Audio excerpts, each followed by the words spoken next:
Waouh, c'est ça, donc avoir un très bon coach. C'est ça, honnêtement. Waouh, waouh, waouh. Eh ben, franchement, cette victoire, elle est incroyable. Pour ceux qui vont juste se dire, c'est Rayo Vallecano, c'est rien d'exceptionnel. Franchement, si. Pour nous, les Catalans, Rayo Vallecano, c'est notre bête noire depuis 2021. Et de là où on vient, normalement, c'est le genre de match qu'on aurait perdu. Mais là, waouh. Salutations à tous, c'est Boateng. Alors voilà, on se retrouve après cette excellente victoire. Un but à deux du Barça face au Real Vallecano. Le Barça qui était mené mais qui a réussi à revenir. Et voilà, une superbe réaction de la part d'Hansi Flick, mais on y reviendra par la suite. On va peut-être d'abord juste commencer par la compo d'équipe, avec une compo assez surprenante. On avait Ter Stegen au goal, bien évidemment. En défense centrale, Martinez et Koubarsi. À droite, Koundé, la classique. Et à gauche, Gérald Martin, tenté par Hansi Flick, avec dans le milieu de terrain Pedri, Marc Bernal, Rafinha en sorte de 10, à gauche Ferran Torres, à droite Lamine Yamal et Lewandowski en pointe. Mais dans cette compo, bon, on a déjà pu remarquer un petit changement, Gérard Martin qui a pu commencer à la place d'Alejandro Balde. Je pense que surtout qu'Hansi Flick voulait pas prendre de risque pour Alejandro Balde qui se sortait d'un match assez compliqué contre Bilbao, où il y avait un risque de blessure même s'il avait rien. Et voilà, après on a eu ben, la continuité de Marc Bernal, le coup encore Ferran Torres, Rafinha encore en 10. Mais voilà, le Barça commence son match de manière hyper compliquée, honnêtement. On a un Rayo Vallecano qui pousse énormément dans les 30 premières minutes. Il marque après 8 minutes, enfin 9 minutes précisément, dans un goal de Unai Lopez. Où je suis désolé, mais Ter Stegen encaisse son premier poteau. Et là, tu te dis, mais Ter Stegen, c'est pas possible.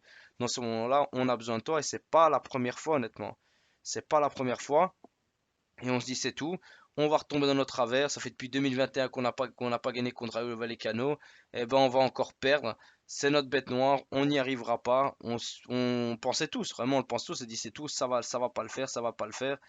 Mais voilà, le Barça a suivi pendant les 30 premières minutes. Mais on a vu quelques petites actions positives. Mais c'était surtout côté Lamine Yamal. Évidemment, ça peut être que lui.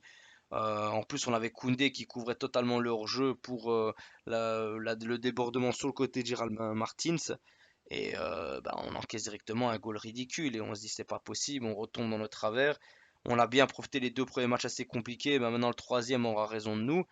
Et franchement, moi j'ai trouvé qu'en première mi-temps, après les 30 premières minutes, il y avait une réaction du Barça. Les 15 dernières minutes, on voyait que le Barça en voulait. Franchement, mais on voyait qu'il manquait quelque chose. Dans le dernier geste, ça n'allait pas du tout. On sentait que dans la construction, il y avait beaucoup de choses qui bloquaient. Mais on voyait la Yamal qui poussait énormément. Koundé qui a énormément débordé sur son côté droit. Gérard Martin qui a eu du mal à s'y remettre, mais après a commencé à pousser aussi de son côté. Pedri qui était un peu inexistant. Inigo Martinez qui servait à rien. Koubarsi qui défensivement faisait son maximum. Rafinha qui était un peu invisible. Lewandowski aussi. Ferran Torres, je l'ai pas vu de toute la première mi-temps, honnêtement. À mon juge, s'est déporté sur le côté droit de la minimum, on se demande pourquoi. Mais voilà, on voit qu'il manque quelque chose. Et on se dit, comment Flick va réagir? Et là, pas de chichi. Ce début de la seconde mi-temps, Daniel Mo qui monte pour Ferran Torres. Le changement qu'il fallait. Rafinha qui passe à gauche, qui récupère sa position d'ailier, même si de base il est ailier droit, mais il récupère la position d'ailier. Fermin Lopez qui va aider dans le milieu de terrain Pedri, qui va lui donner beaucoup plus de liberté. Marc Benal qui va gérer avec eux le milieu de terrain. Et on voit la différence. Son entrée, elle est incroyable, honnêtement. Dani Olmo, pardon. Vraiment, pardon. Ce que tu as fait en l'espace de 45 minutes, c'est pas ce que Ferran Torres nous a fait pendant toute sa carrière au Barça. C'est incroyable ce que tu nous as fait là, honnêtement. C'est incroyable. Franchement, sa montée est impressionnante. Dès la première touche de balle, on le voit. Techniquement, il te lime déjà un joueur. Tu dis, ah, ah. Après, voilà, ça pousse, ça pousse, ça pousse, ça pousse. On voit Rafinha qui se réveille, Lewandowski qui répond un peu plus présent. Et on voit vraiment un débordement de Rafinha sur une passe de Dani Olmo. Rafinha qui donne dans l'axe, Lewandowski passe juste à côté. On se dit, c'est pas possible, ça passera pas. Et le Barça qui pousse. Et on a Lamine Yamal aussi qui pousse. Et après, directement, on a Pedri qui, moi, ce qui m'énervait, c'est qu'il ne tirait pas, Pedri. Soit en premier temps, au début, surtout en début de seconde, il ne tirait pas. Et Dani Olmo, tu vois bien, la moindre occasion, il n'hésite pas.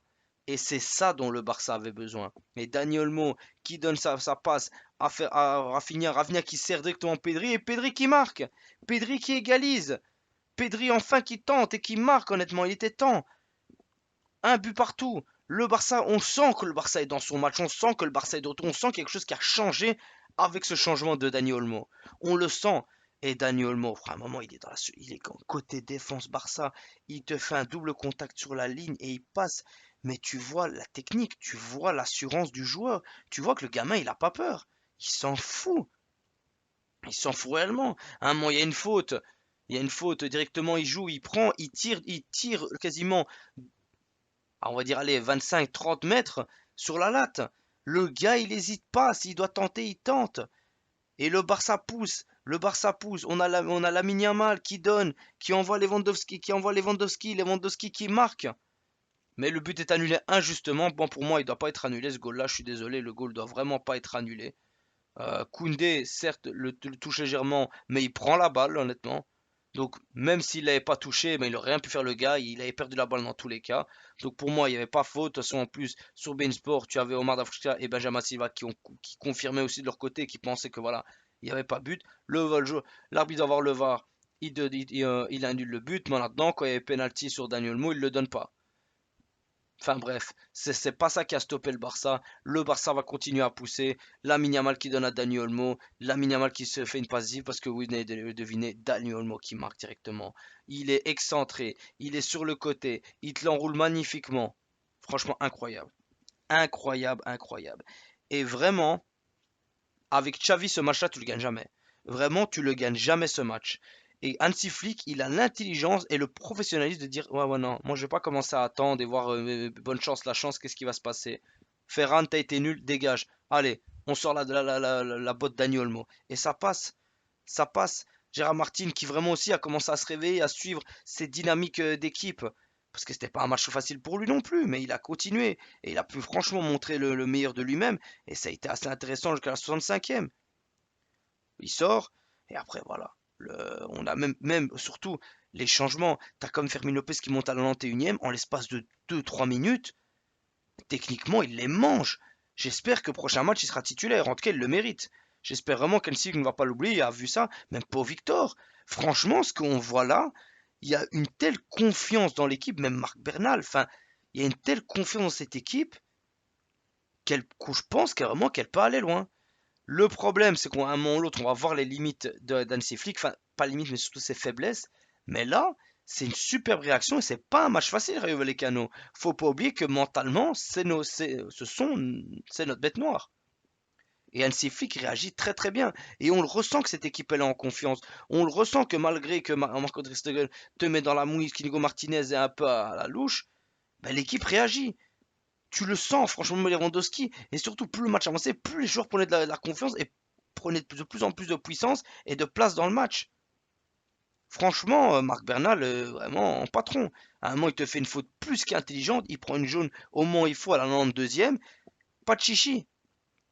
Franchement, une réelle maturité de la part de nos joueurs. Une superbe réaction. Je suis très, très, très content, honnêtement, de ce résultat. C'est pas n'importe quoi. Vraiment, c'est pas n'importe quoi. Ça, c'est un match l'année passée qu'on perdait. C'est un match qui te coûtait le titre.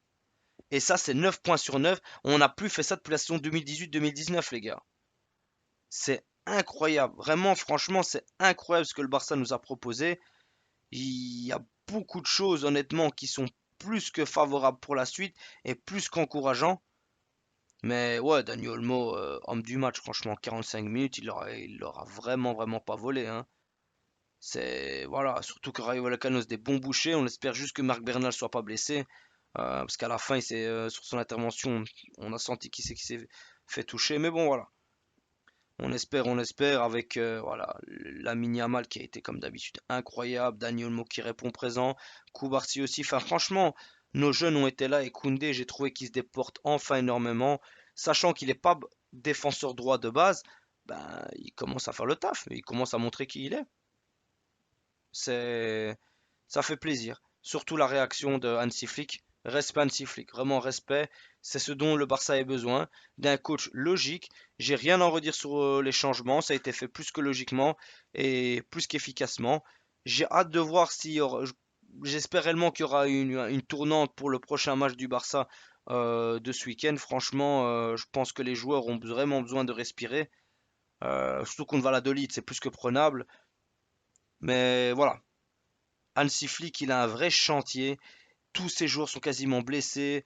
Et le gars, il s'en sort. Vraiment, il s'en sort tant bien que mal et ça mérite le respect.